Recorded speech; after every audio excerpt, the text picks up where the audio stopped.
Okay, again, we have the 7 church ages. Okay.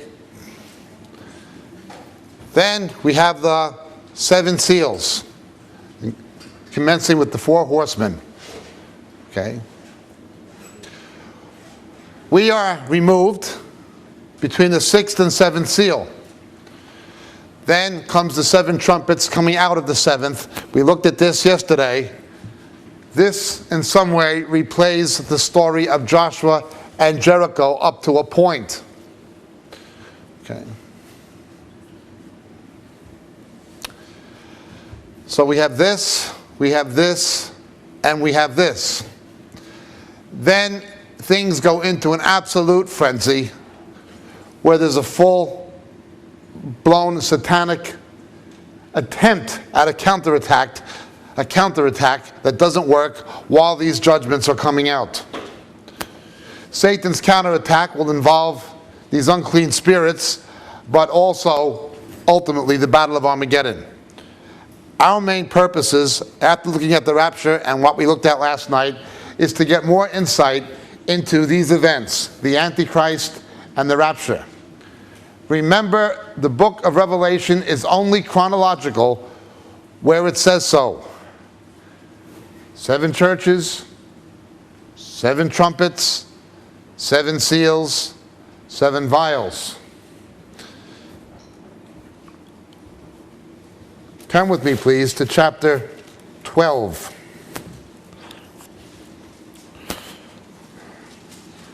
This now reverts back to the seals. Chapter 12 takes place during the time of the seals.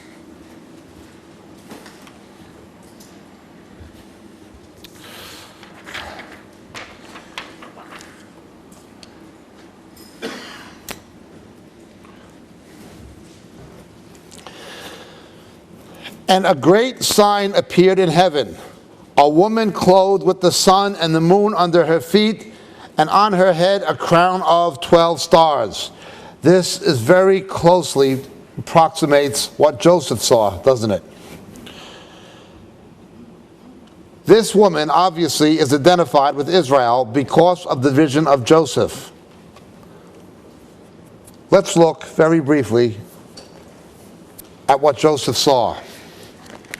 Remember, he's a type of Christ, as we looked at in our first session. But Joseph runs into a problem with his brothers. And his brothers hate him.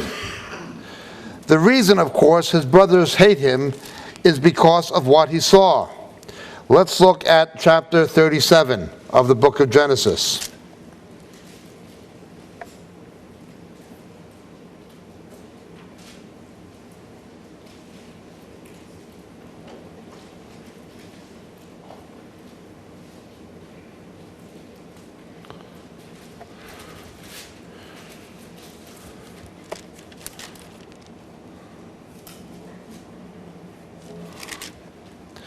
They say to him, he related to his father in verse 10, to his brothers, and his father rebuked him and said to him, "What is this dream that you have had? Shall I, your mother, and your brothers actually come to bow ourselves down before you to the ground?"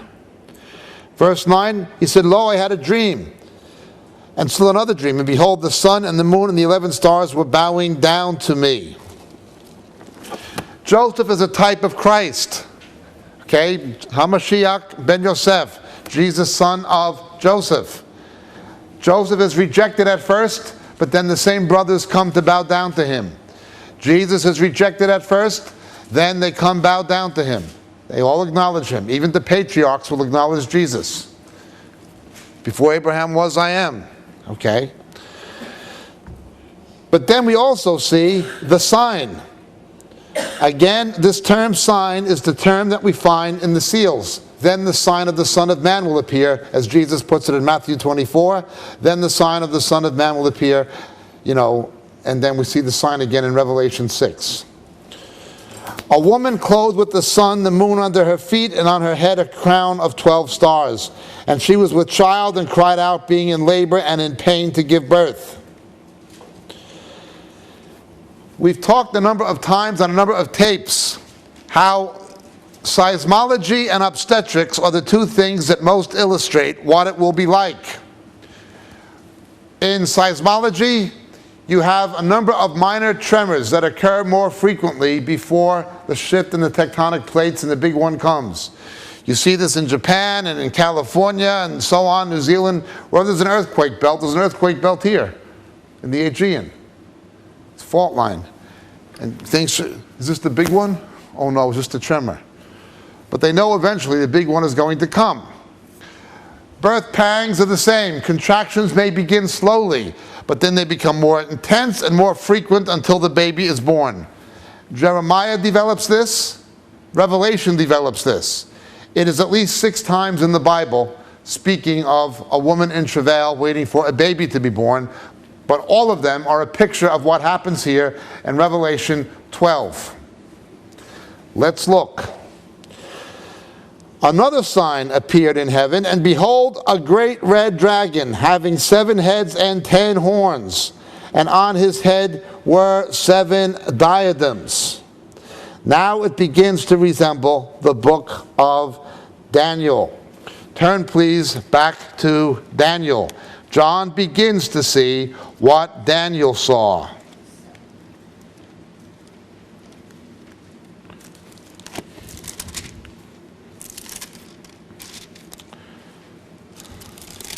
Chapter 7, please.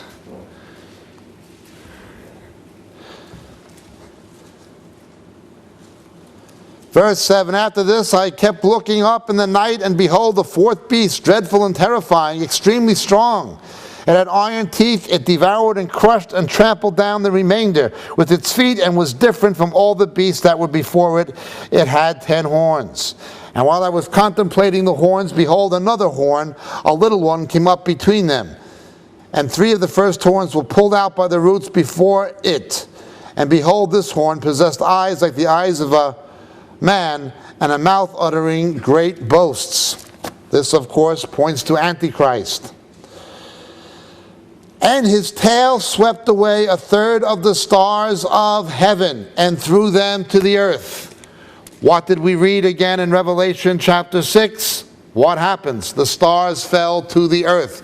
This goes back, in other words, to the rapture.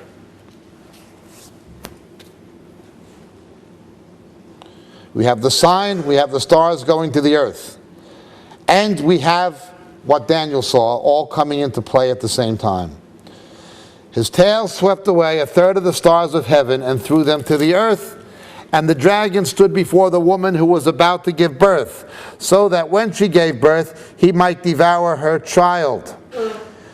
And she gave birth to a son, a male child, who was to rule all the nations with a rod of iron. And her child was caught up to God and to his throne. And the woman fled into the wilderness, where she had a place prepared by God, so that there she might be nourished for 1,260 days.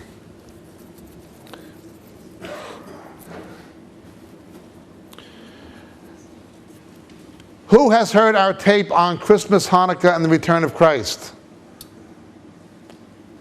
Only a handful. When Jesus was born, the Magi saw the sign in the sky, the Messiah was coming. Herod the Great, who was as much Roman as he was anything. He was a mongrel Jew, descendant actually of Idumeans. He was only a Jew by the conversion of his family.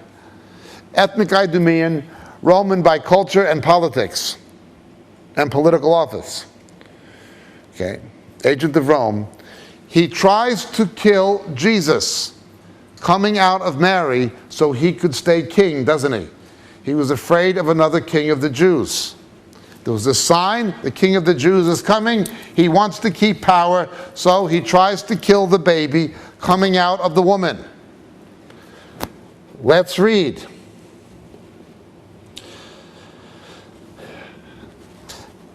Jesus is miraculously rescued through the faith of his parents and hidden in Egypt, like Moses was hidden in Egypt through the faith of his parents. We have a tape Jesus a prophet like Moses. There was a war in heaven, and Michael and his angels were waging war with the dragon, and the dragon and his angels waged war, and they were not strong enough, and there was no place found for them in heaven. These are principalities. What becomes politically manifested on the earth is demonic, things that come down from heaven. Daniel and Revelation both directly link the wars on earth with the conflicts in the heavenlies. And the great dragon was thrown down, the spirit of old, who was called the devil and Satan, who deceives the whole world. He was thrown down to the earth, and his angels were thrown down with him. And I heard a loud voice in heaven saying, now the salvation and power and kingdom of our God and the authority of Messiah have come, for the accuser of our brethren has been thrown down, who accuses them before our God day and night. And they overcame him because of the blood of the Lamb and because of the word of their testimony, and they did not love their life even unto death. For this reason rejoice, O heavens, and you who dwell in them. Woe to the earth and the sea, because the devil has come down to you, having great wrath, knowing that he only has a short time. Very much again what the apostles told us. Knowing his time is short, he looks for someone to devour.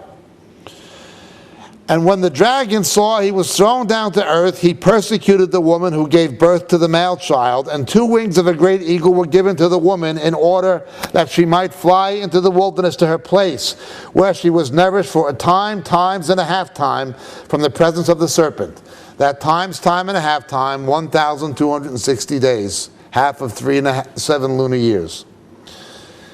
The serpent poured water like a river out of his mouth after the woman, so that he might cause her to be swept away with the flood. And the earth helped the woman, and the earth opened its mouth and drank up the river which the dragon poured out of his mouth. And the dragon was enraged with the woman, and went off to make war with the rest of her offspring, who keep the commandments of God and hold to the testimony of Jesus. The church is gone. What happens to those who are here? Remember what happened now. This is again Midrash. It replays the Nativity. It is Christmas coming. Herod tries to kill Jesus coming out of the woman Mary so he could stay king. When he fails to do it, he becomes enraged and he makes war with the rest of her offspring. What does he do? He goes to Bethlehem and he kills all the male babies, doesn't he? What Antichrist does is the same thing. The church is going to have dominion, we're told in Daniel.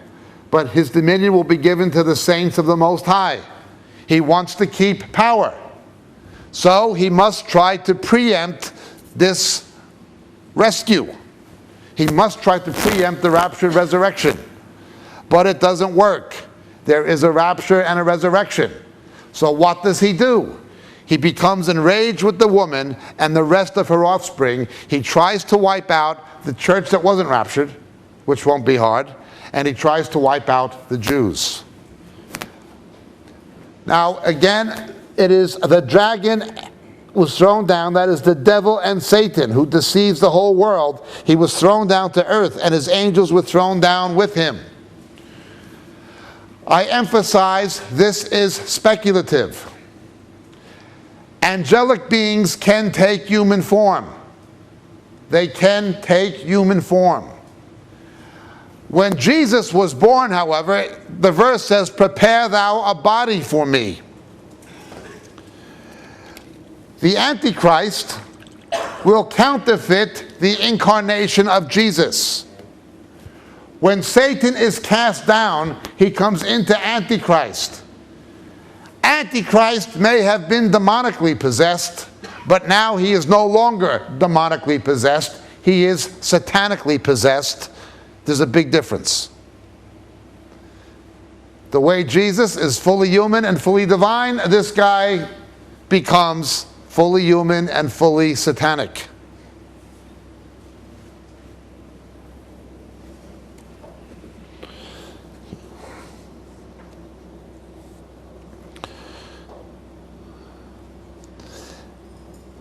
Now we read the serpent. Notice the connection between the serpent and the term who deceives the whole world. We've pointed out a number of times Satan has two modes of attack, the dragon and the serpent. Woe to those who dwell upon the earth, for the dragon and the serpent are cast down to you. Dragon is Satan the persecutor, serpent is Satan the seducer. The serpent beguiled the woman. You see not only persecution and opposition, but you see internal seduction. The serpent. Now let's look at this. It says, it is bad for those who dwell on the earth and who dwell on the sea. Why? Woe to those who dwell on the earth and the sea. In Ephesians, we are heaven dwellers. We're already by faith seated with Christ in the heavenly places. The reason we are not here, we don't dwell on the earth, is because we're not of it in its present form. We're not of the world. Those whose heart and mind is here, those who love the world, will take the mark of the beast. Only those who don't love the world. That is why in John's epistle, as we explain on the Antichrist tapes, when John talks about Antichrist, he prefaces it by saying, little children, love not the world. Those who love the world will take the mark of the beast. We might say this, those who will take the mark of the beast have taken it already in the attitude of their heart, because their hope ultimately is in this life, in this world. But why the earth and the sea? The earth has to do with Israel, the sea has to do with the nations, like in the Psalms. Why are the nations in an uproar? They gather against the Lord and his anointed, and they're described as a raging sea. Okay. Now you've got two beasts. One comes out of the earth, the other comes out of the sea. What does that suggest? That one of these two beasts will be a Jew in some way, maybe in the way Herod was. Not a real one, but a Jew, officially. And the other of the Gentile nations. There are people who have a problem with this, and I don't blame them for having a problem with this. But you'll go anywhere and you will see, we want Mashiach now. We want Mashiach now. The Hasidic Jews want Messiah to come. You see this in Antwerp, Belgium. You see it in Jerusalem and Tel Aviv. You see it in New York. You see it in London. You see it everywhere. We want Mashiach now. Who do you think they're going to follow? They are not going to follow a Korean or a Venezuelan or an Eskimo. Okay. Jesus said to them, if another comes in my name, him you will believe. The way they believed Bar Kokhba was the Messiah, they will believe Antichrist. They'll in some way trust him as a fellow Jew in some way. That is how he will deceive them. At least one of these beasts. Now let's look. That's the best I can see it. But let's look. Herod goes after Jesus. Doesn't get him. He's snatched away. So he goes after and kills the other babies.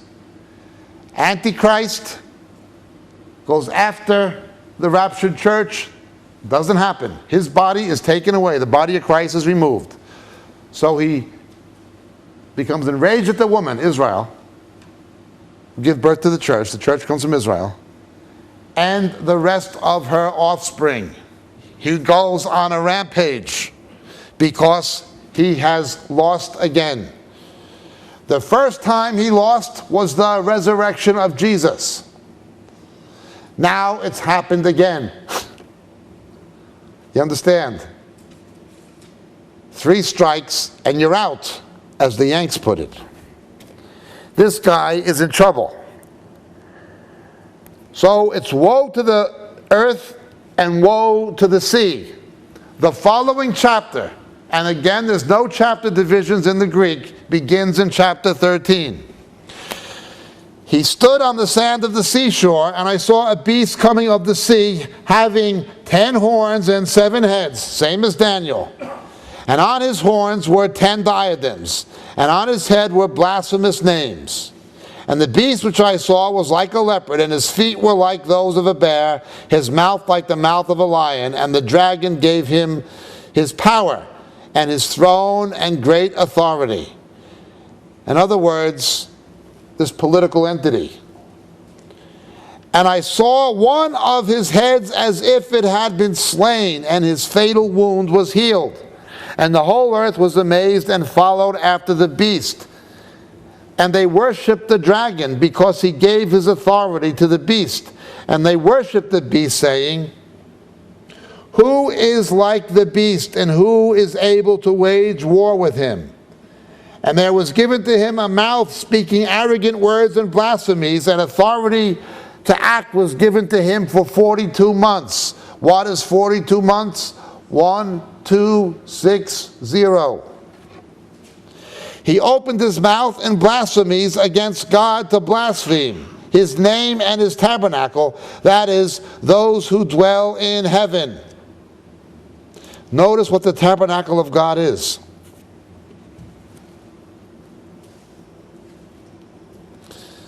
Those who dwell in heaven. And it was to him, given to him, to make war with the saints and to overcome them, and authority over every tribe and people and tongue and nation was given to him. And all who dwell on the earth will worship him, everyone whose name has not been written from the foundation of the world in the book of life of the Lamb who has been slain. If anyone has an ear, let him hear. If anyone is destined for captivity, to captivity he goes. If anyone kills with the sword he must be killed. Here is the perseverance and the faith of the saints. Okay. Now let's understand this. When they begin cloning humans, I don't mean natural clones like twins, I mean manufactured ones, in vitro. Where will the spirits come from? Fair question. Remember, nothing is new. But at some point in gestation, God puts a spirit, howbeit a dead one, into every fetus. Where will these people get their spirit? I'm not saying that is the answer to the problem. I'm simply saying it's a possible answer to the problem, and it is a frightening possibility, isn't it?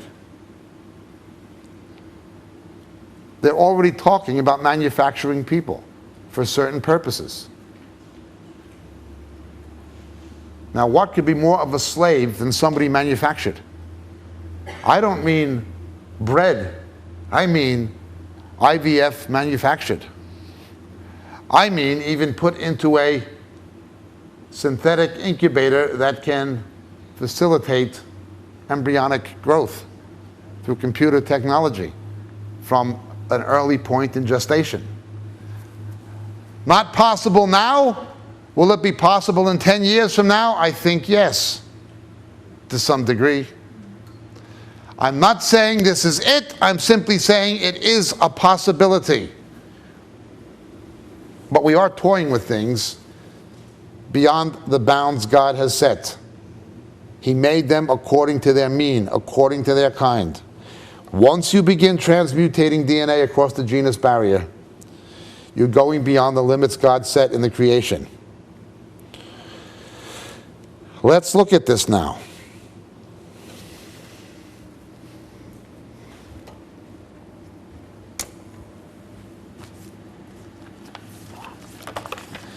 Think in terms of creation,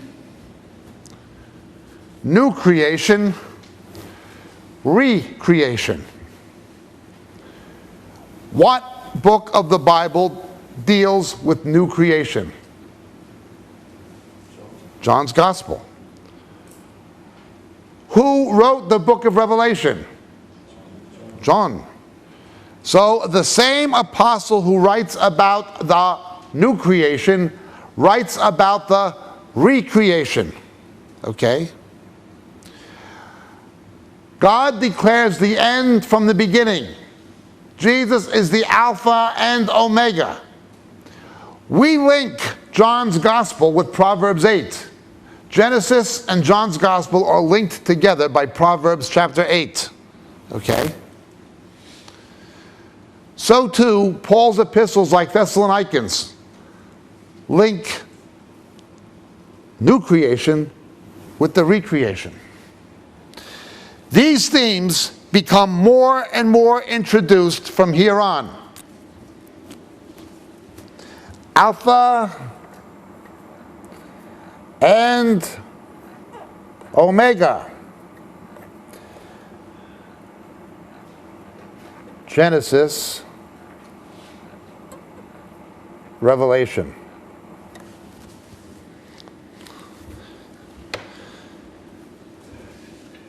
In Genesis,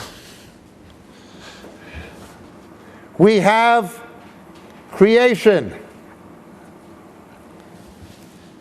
In Revelation, we have the end of the creation and a recreation. In Genesis, you have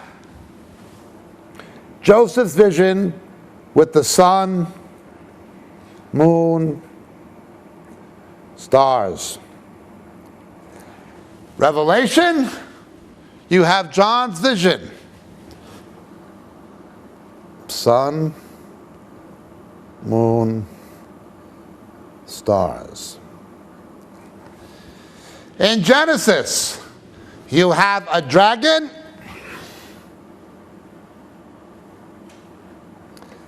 and a serpent.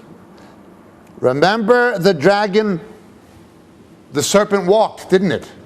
But with the curse, now you shall crawl on your belly. It was at least a biped, if not a quadruped. I do not believe dinosaurs are 65 million years old. If you go to the Taronga Zoo in Sydney, Australia, I would invite any Darwinist to climb into the cage with the Komodo dragon. And once that thing takes a chunk out of you, you won't believe they're 65 million years old either. You should see these things. They can get up to 7 foot tall in attacking position.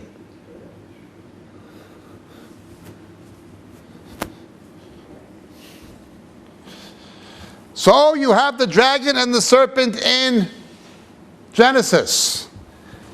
You have the dragon and the serpent in Revelation. Every culture, from China to Mexico, people with no contact with each other. Here in the Middle East, they all had dragons, didn't they? They all had dragons. They just became extinct.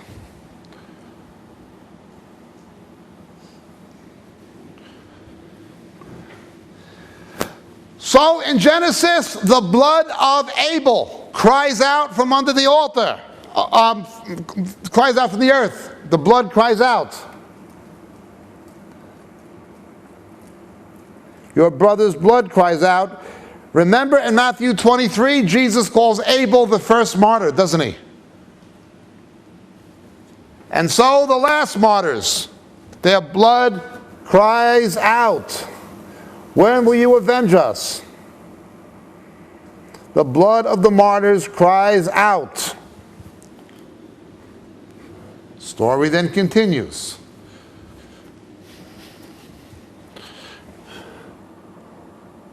Okay. In the book of Genesis, you have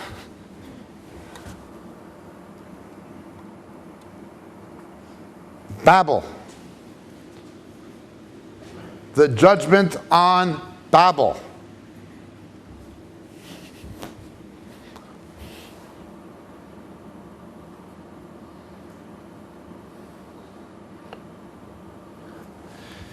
In Revelation chapter 17, fallen is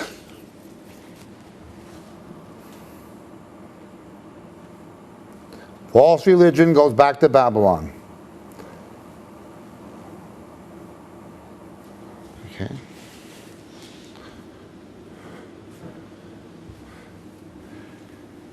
In Genesis, you have the woman and the seed of the woman. I'll put enmity between you and the woman, between your seed and her seed.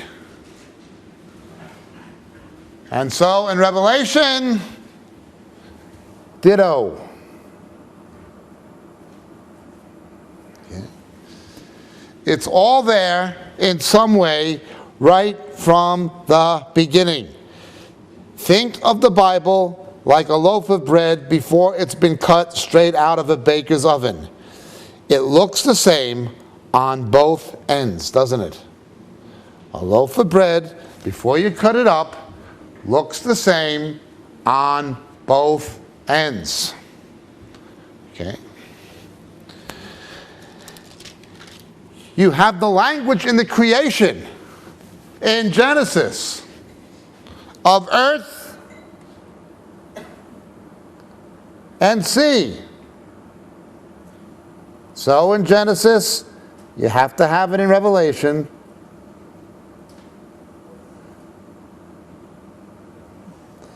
The earth, the waters. Okay.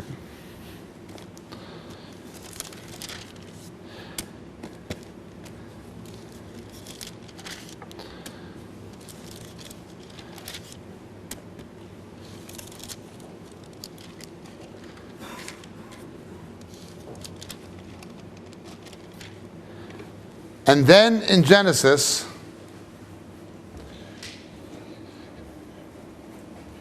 you have a series of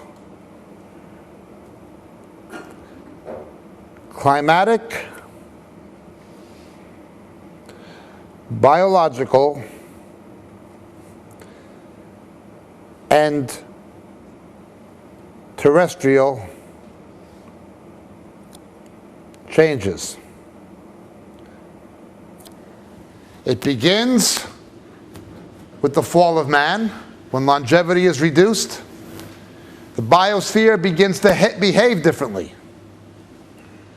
And so the same thing happens in Revelation. Ultimately, in the recreation, you will have climatic, biological, and terrestrial changes.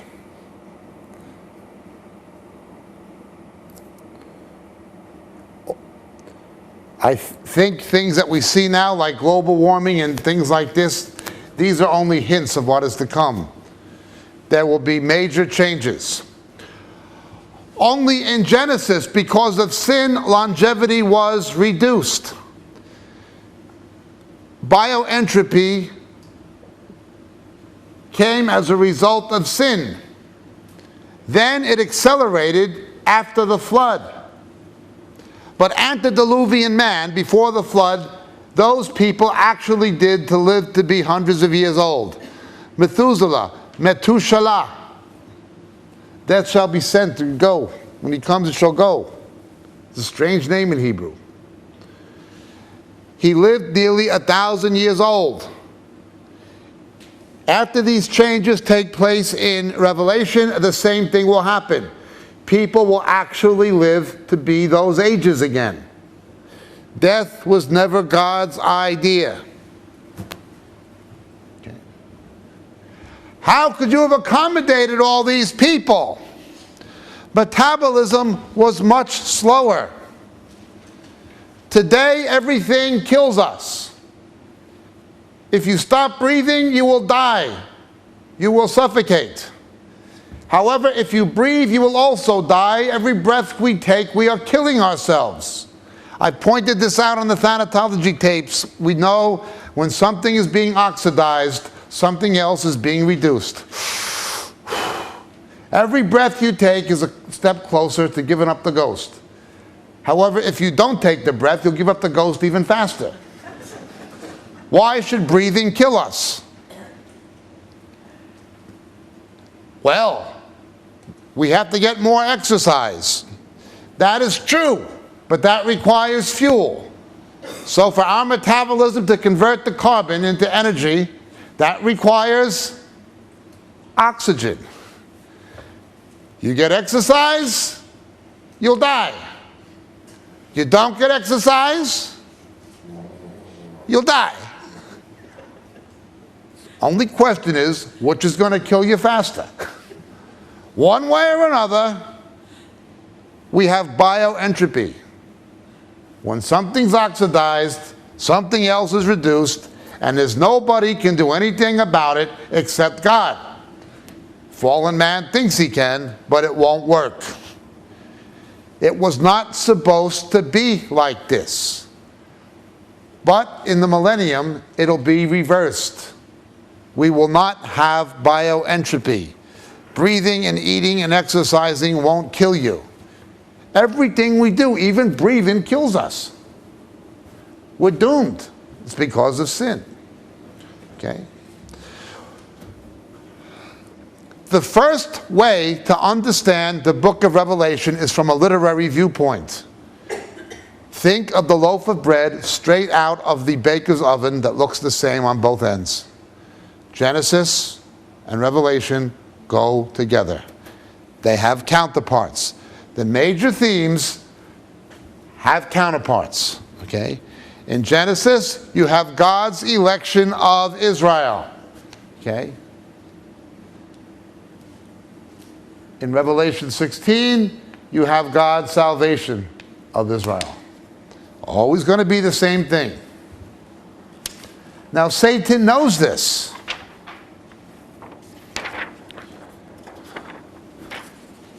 So this guy gets ready for action. Let's look again at chapter 13.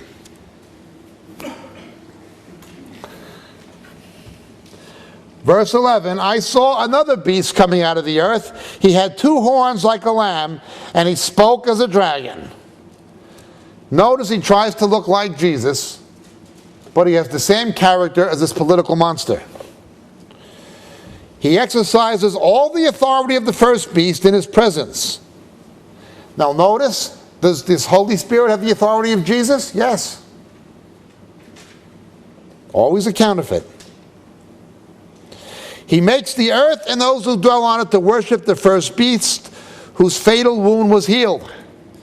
Somehow, the Antichrist will counterfeit the resurrection of Jesus Christ. He will counterfeit the resurrection of Jesus Christ. There is a suggestion by some that it is at that point when Satan actually enters him and animates him. It may be, I'm not sure yet.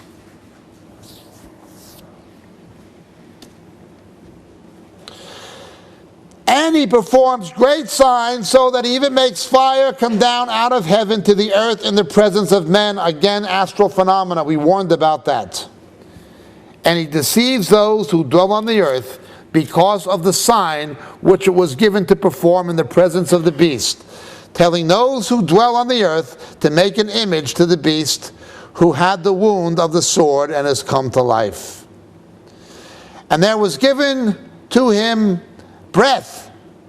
He gave breath to the image of the beast, that the image of the beast might even speak and cause as many as do not worship the image of the beast to be killed. And he causes all, the small, the great, the rich, the poor, the free men and slaves, he got them again, to be given a mark on their right hand or on their forehead. And he provides no one should be able to buy or sell except the one who has the mark, either the name of the beast or the number of his name. Here is wisdom. Now again, if we're not here, who's going to have wisdom? Let him who has understanding calculate the number of the beast, for the number is that of a man, and his number is 666. There is slight confusion in some manuscripts saying 616. Wherever you see something about the Antichrist, there's always confusion. Okay? It takes wisdom to figure this out.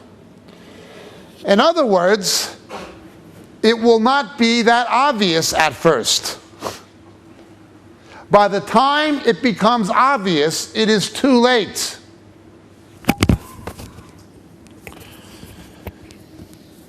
He is the man of lawlessness. I've explained this before. We'll go through it again quickly.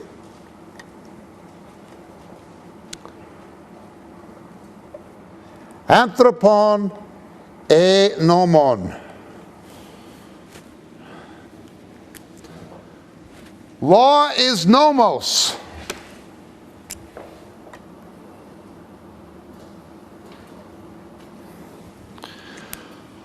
Paul tells us in 1 Corinthians 9 that when someone is born again, they go out from under the law of Moses, which teaches about our fallen nature through the example of the Jews, and they come under the law of Christ. It is like driving across a border. If you drive from Scotland to England, say, most of the laws are the same in Scotland as they are in England, but some laws are different. You can't say because you're now in Scotland, there's no more law. It's just a different law. Well, so it is when you come to faith in Jesus. You can't say there's no more law. There are do's and don'ts in the New Testament, the same as there are in the Old. But this is lawlessness.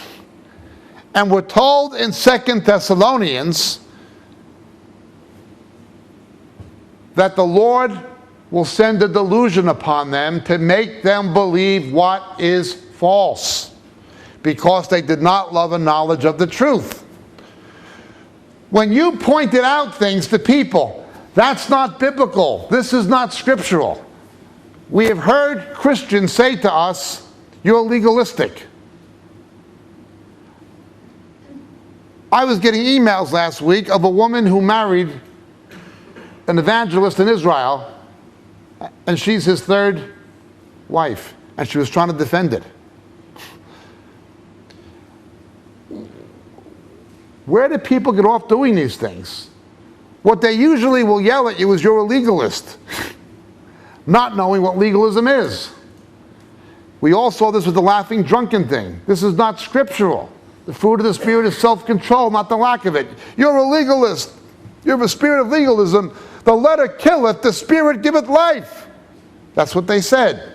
Now, we explained what that meant, didn't we, in Thessalonica? We explained what that really meant. It does not mean what they're saying it means. They're too ignorant, most of them, to know what it means.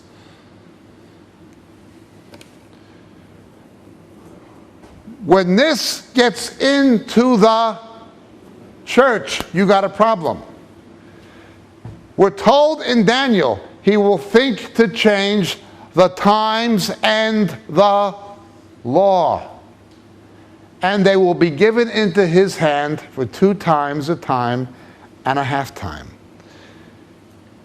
That arrogant speaking, this is straight out of the book of Daniel, chapter 8.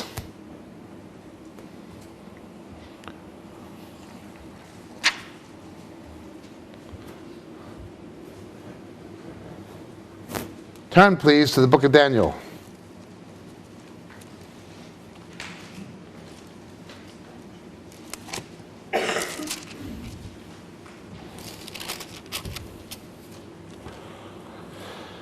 Chapter 8, verse 9, out of them came forth a rather small horn, which grew exceedingly great towards the south, towards the east, and towards the beautiful land. He wants Israel.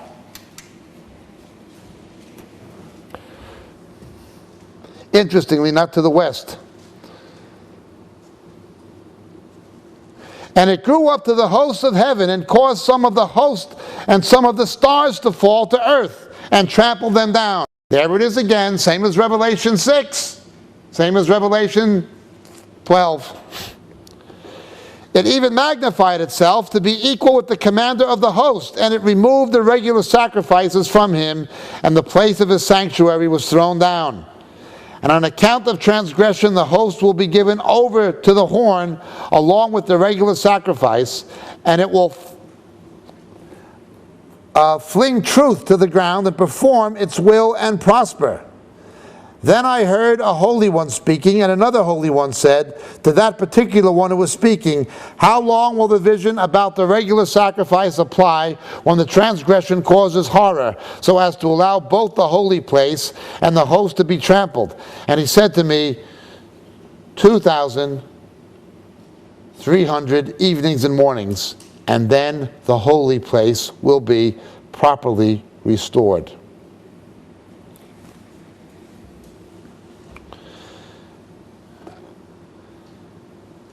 Something goes wrong right from the beginning of the 1,260, and then it continues into the second half, all the way to the very end, till Jesus comes back.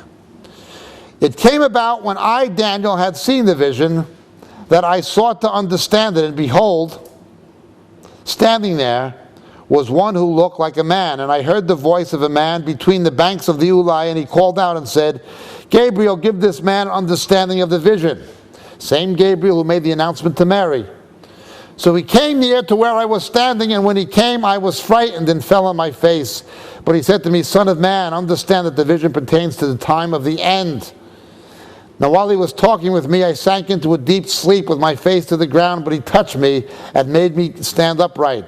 And he said, Behold, I'm going to let you know what will occur at the final period of the indignation, for it pertains to an appointed time. He goes on and he talks about the ram's identity. We studied that when we looked at Philip II. It was Media Persia. The goat was Greece. Okay? With this Greece comes Antiochus Epiphanes, as we talked about when we were in Macedonia. He stops the temple sacrifice and puts an image of himself in the temple, actually calling himself Zeus, calling himself God. Okay? And he defiles the temple by slaughtering a pig in it.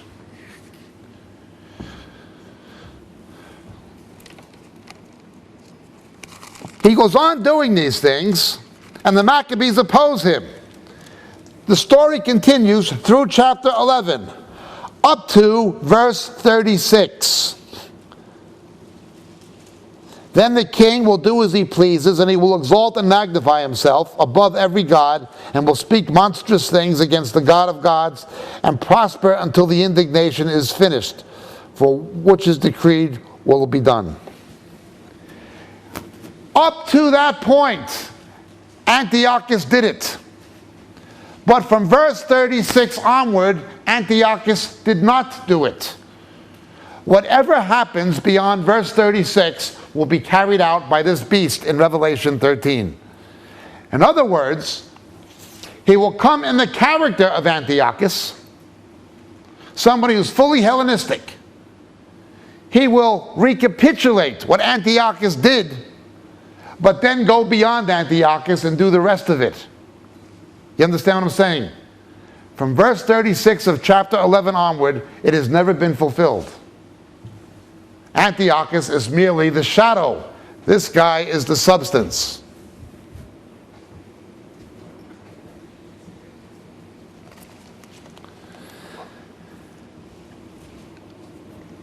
Now, so far in chapters 12 and 13, two figures will automatically spring to mind. We've looked at both of them. One is Caesar Augustus. Did you see his statue in Athens in the museum? He was the first emperor deified in his lifetime. What did he do when Jesus was born? He counted the people. He numbered the people to have economic control of the known world. Antichrist will do the same thing. He'll be deified the way Caesar Augustus was deified by the Roman Senate. He will be politically deified by Europe. Now notice they worship the dragon. They worship the system. Somebody was actually accused of blaspheming Europe last year.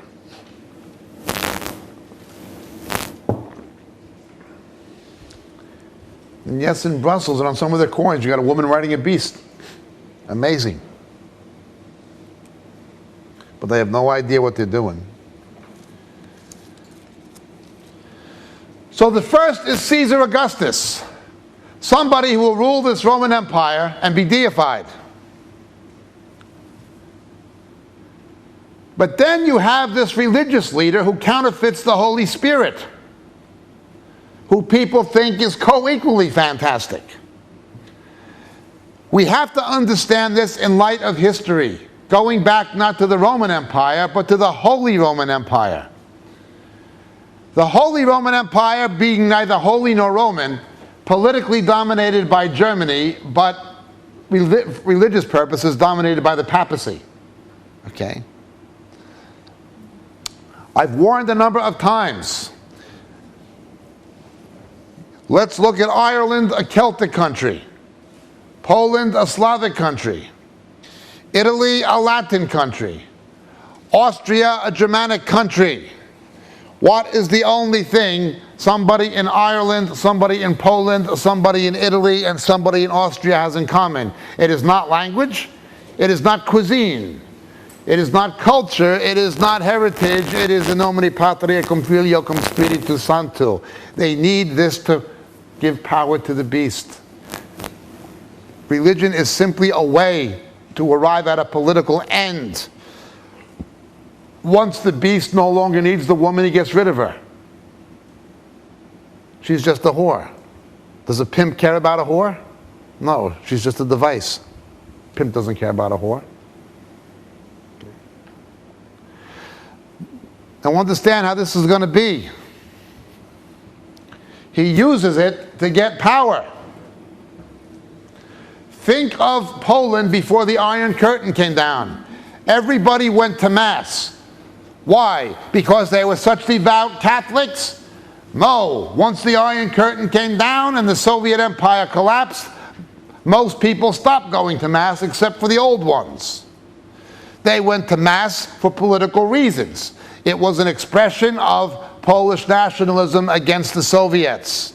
It was simply a religious device pursued for political aims among most of the people. Now, mass attendance, religious vocations, those things have gone way down because they no longer serve a practical political purpose in the lives of most people in Poland. They just want to secularize, especially the educated and the young and the business community. It'll be like that, only on a much, much bigger scale. Already, the Vatican cannot get the mention of God into its constitution of Europe, into the European Constitution. Now, the Brussels bureaucrats have no interest in getting God into the Constitution, but they have an interest in getting religion into the Constitution. You understand? They have a disinterest in God, but a big interest in religion, because it serves a political aim. So the second figure these chapters talk about is Herod. And then, finally, Antiochus. We have three figures now typifying the Antichrist. Antiochus, Herod, and Caesar Augustus, the emperor worship. Bearing in mind the Pope's title, Pontificus Maximus, was also the title of the emperor. The kissing of the ring, the whole bit.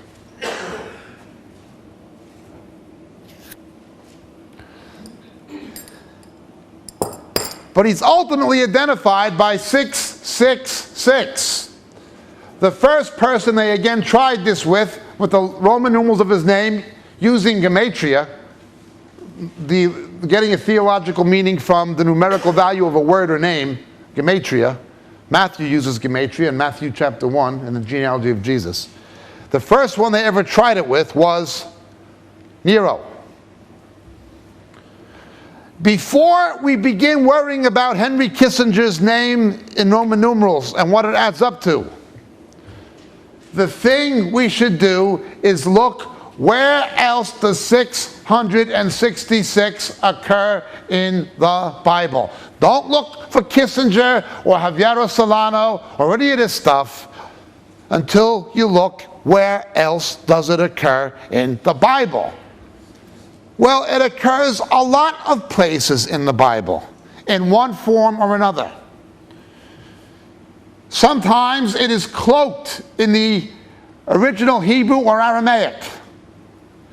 Other times it comes to 18. 18. Other times it is straight out, 666. But it's all over. From the weight of the armor of Goliath to the dimensions of Nebuchadnezzar's image, it is 666. But we're not looking at simply an image or weight of armor. We're looking for a man. And it's something to do with his name. In the book of Ezra and Nehemiah, when the Jews come back from Babylon, the sons of Adonai Akam are 666. Adonai Akam, my Lord has risen, suggests something. Yet in one account it says 667. Ezra and Nehemiah are off, disagree by one. You always see this confusion. But who else is identified with 666? If you heard the Antichrist tapes, you know there's a very important person in the Bible who seems to be very much what Daniel described. He knows the words of the wise and their riddles. The Hebrew word Hetaim. He knew mysteries. He knew the words of the wise and their riddles. And Daniel tells us the Antichrist will know the words of the wise and their riddles.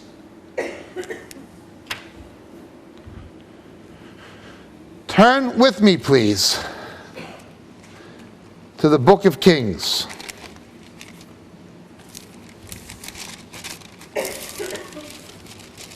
First Kings.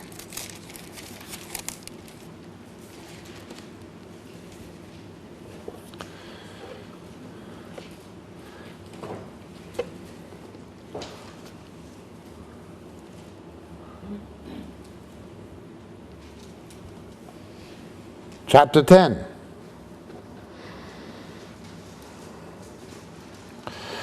We have a woman called Malki Sheva, the queen of Sheba. Now in Luke's gospel, Jesus speaks of the queen of Sheba as a type of the Gentile church, doesn't he? He's always saying, many will come from the east and west and recline with Abraham and the fathers, but you, unbelieving Jews, will be put to outermost darkness. Only the believing Jews won't be. Malki Sheva came to hear the wisdom of Shlomo HaMelech. But I tell you, someone greater than Shlomo HaMelech, greater than Solomon, is here.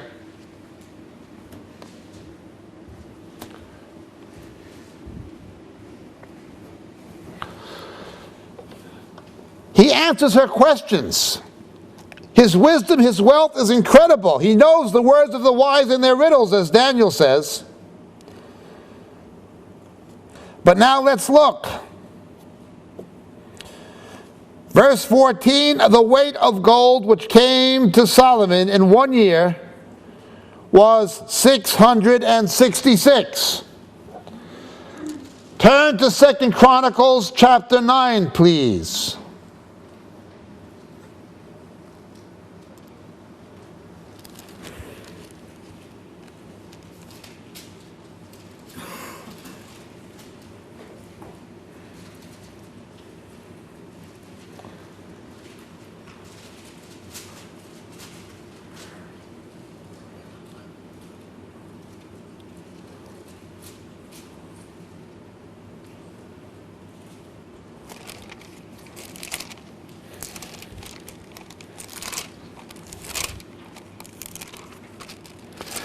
Same story. Malki Sheva comes. He answers the questions. Now the weight of gold which came to Solomon in 1 year was 666. But look at verse 12. Then she turned and went to her own land with her servants, just before Solomon is identified with 666. Okay. Come down. Verse 18. There were 6 steps to the throne and a footstool in gold attached to the throne, and arms on each side, and 2 lions standing next to the arms. And 12 lions were standing there on the 6 steps, on one side and the other. Nothing like it was ever there before. There was never anything like it before. Okay. Add it up. The 6 steps, 6 lions on one side, 6 on the other. But it gets more interesting. Verse 15, Solomon had 600 shekels of beaten gold. Okay.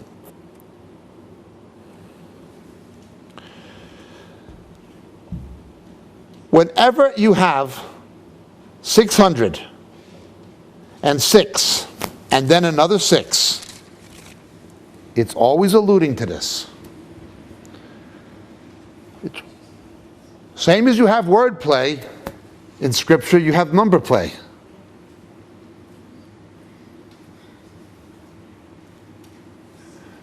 Well, it's the same thing in Kings. She goes to her own land with her servants. The suggestion is, and I'm not basing a doctrine on our type, but the church is taken out of here. This guy is identified with 666. But he can suck her in. This guy is going to be good. There is one other character we always talk about, and there are several types of the Antichrist I haven't mentioned. But one of the characters we always talk about is Judas, the son of perdition. Most of you know this for the Antichrist tapes. I'll only touch on it because Revelation does not highlight this aspect much. Does anybody, most of you, who has heard this about Judas on our tapes? Put your hand up if you know what I'm talking about. Oh boy, more than half, well, half do not. Only 2 people in the Bible are called the son of perdition.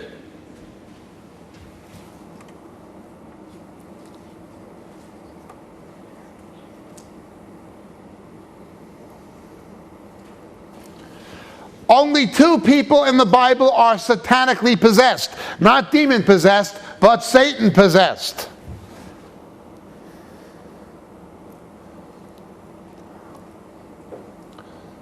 Both of them are into wealth big time.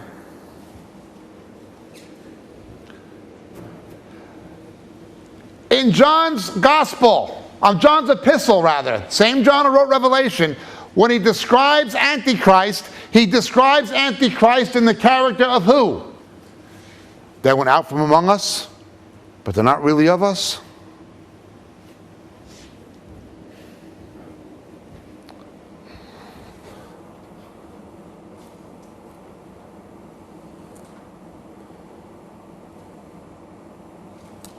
Son of perdition, Satan possessed. Went out from among us, not really of us. This, of course, is Judas Iscariot. Now remember Judas. Lord, is it I? Lord, is it I? The apostles did not know who he was until Jesus revealed him. If somebody can't see through a Joyce Meyer or a Benny Hinn or a Kenneth Copeland, they will never see through this. If you can't see through Colin Dye and the Elam movement, if you can't see through obvious heretics and false teachers, they'll never see through this guy. Lord, is it I? Lord, is it I?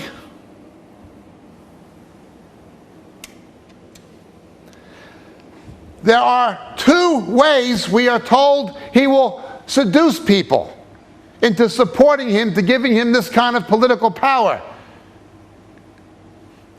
One is the miraculous, as it would appear to be. Turn, please, to 2 Timothy.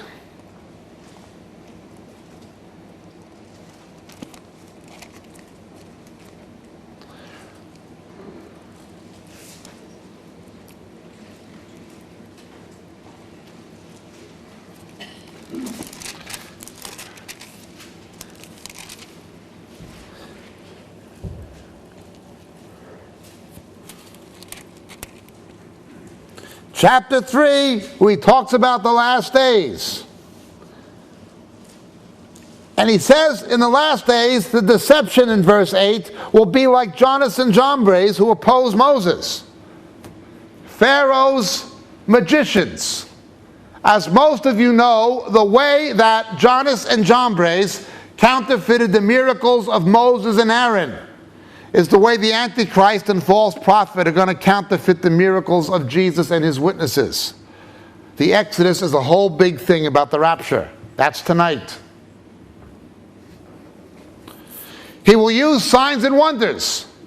Remember, a wicked and an adulterous generation seeks a sign. These signs follow. When you see Christians chasing signs and wonders, it's the spirit of Antichrist. This is not to negate signs and wonders, but these signs follow. Faith cometh by hearing, and hearing the word of God.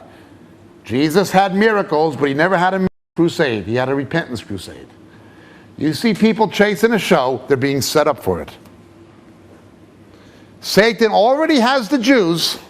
He has the earth. He has the sea.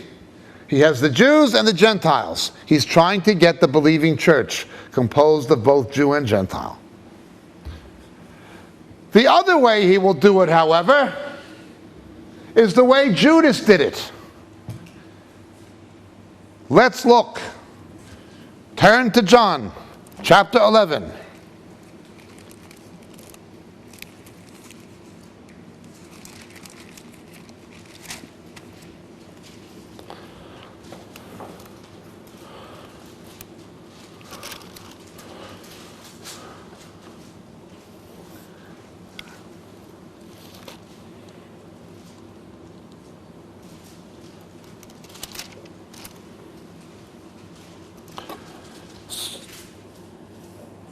Chapter 12. But Judas in verse 4 said, one of his disciples who were entering to betray him said, why was this perfume not sold for 300 denarii and given to the poor? Now we know he said this with an ulterior motive. He didn't care about the poor. He cared about himself. Okay. Let's look at this synoptically now. Let's look at the synoptics. Let's look at Matthew.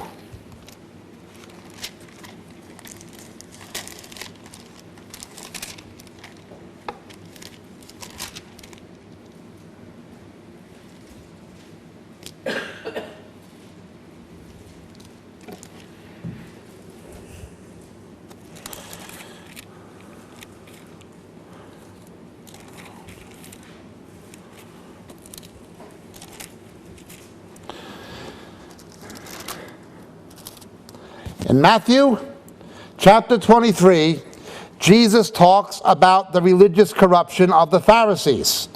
He talks about the corruption of the organized religious establishment. And in it, he makes it clear that these people really don't care about the poor. Everything they do in terms of religious practice, or everything they do with tithing or something like this, especially in verse 25 and so forth, they do these things with a self-serving motive. Religious people have their own agenda, and they will look very humanitarian and religious about doing it. But with Judas, it becomes different. What he warns about in Matthew 23 now gets in among his own disciples. this self-serving motive. Let's look at Mark.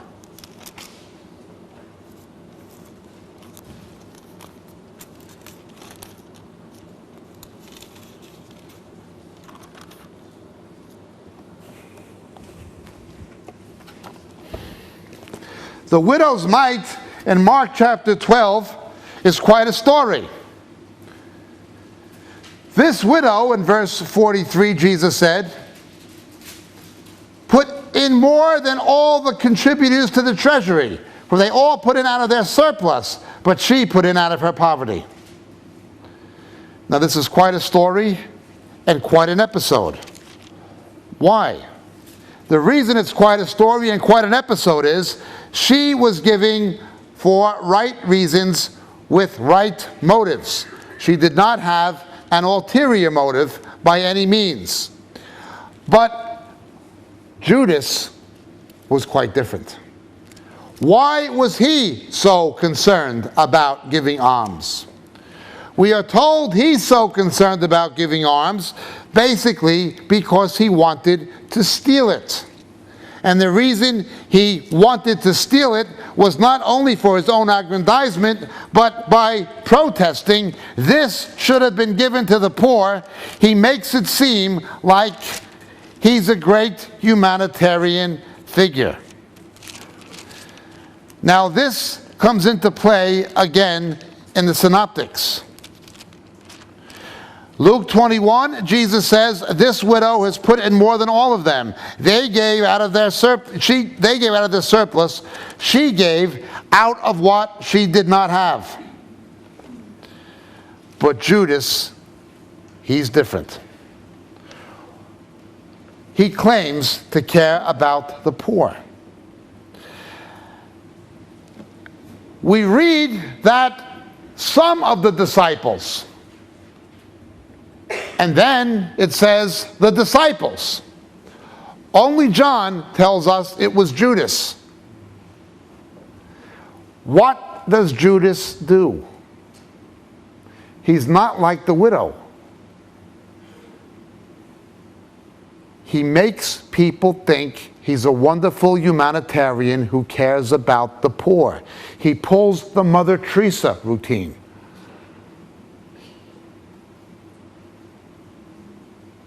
How can you say anything bad about Mother Teresa? I'm only quoting Mother Teresa. She said she doesn't give these people the gospel when she got the Nobel Prize. She said she makes them better Hindus and better Muslims. Go to hell, go directly to hell. Do not pass go, do not collect $200. If you can't see through her, they'll never see through this guy. He will do the miraculous, what appears to be miraculous, but he'll do it in the power of Satan, as Jannes and Jambres did. Him and the other beast, who will work the miracles in his presence. Secondly, he will seem to be such a wonderful, tremendous humanitarian, nobody would be able to imagine him being wicked.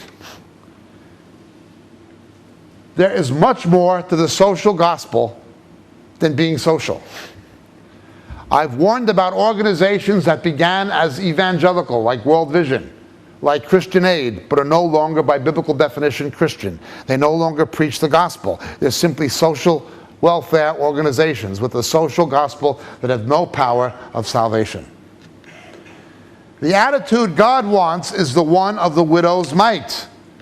Now, if you're going to take the widow's mite, you should be willing to live like her.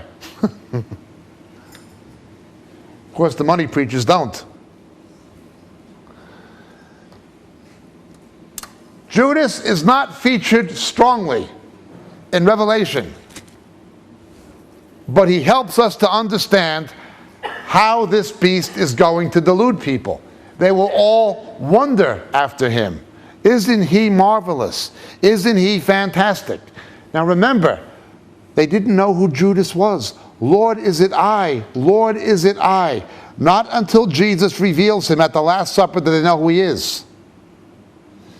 This corresponds to what we read in Matthew 24. Who is the good and faithful servant who gives the proper food at the proper time? It was during the final feeding that people knew who he was. Not until the final feeding of the church, before the body is given up and betrayed, will we know who this guy is. He's going to be too good. The world will not have a chance to recognize him simply because Christians won't recognize him until Jesus reveals him.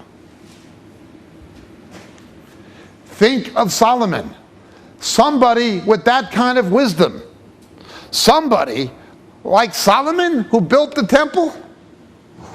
What did Solomon do? Solomon built the temple. Look at chapter 11, verse 1. There was given to me a measuring rod like a staff. And someone said, rise and measure the temple of God and the altar and those who worship in it. And leave out the court which is outside the temple. Do not measure it, for it's been given to the nations. They will tread it underfoot, the holy city, for 42 months. It is on the earth now. This is not in heaven. This is the tribulational temple. Solomon is associated with the temple. Yes? Revelation 11:1. Solomon associated with the temple, isn't he? Antiochus Epiphanes, the temple. Herod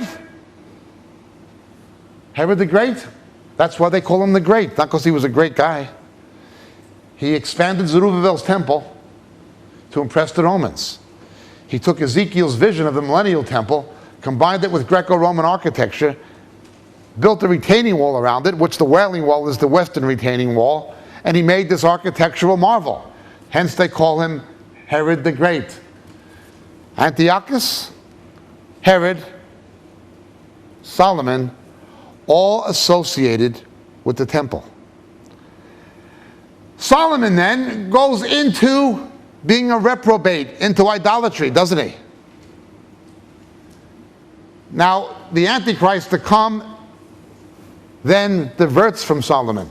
Solomon loved women. This guy won't care about that. Yeah. Nonetheless, that's the kind of person we're dealing with. Somebody who is virtually unidentifiable. He looks too good and too positive to too many people, including Christians, including saved Christians, including sincere Christians. Not until we know who he is. Not until the faithful church know who this guy is for sure. Paul tells us, Jesus tells us. Not until we know who this guy is can we get out of here. The rapture, resurrection cannot possibly take place until this person is identified. There are many antichrists. Many. That's the problem. But these two guys at the end, we're talking about a very, very unique piece of work. Somebody very, very unique. We must be able to tell who this is. Others will eventually know. The Jews will eventually know. But by the time they know, it will be too late. We are not to be caught off guard. We have to know before it is too late. And Jesus will show us.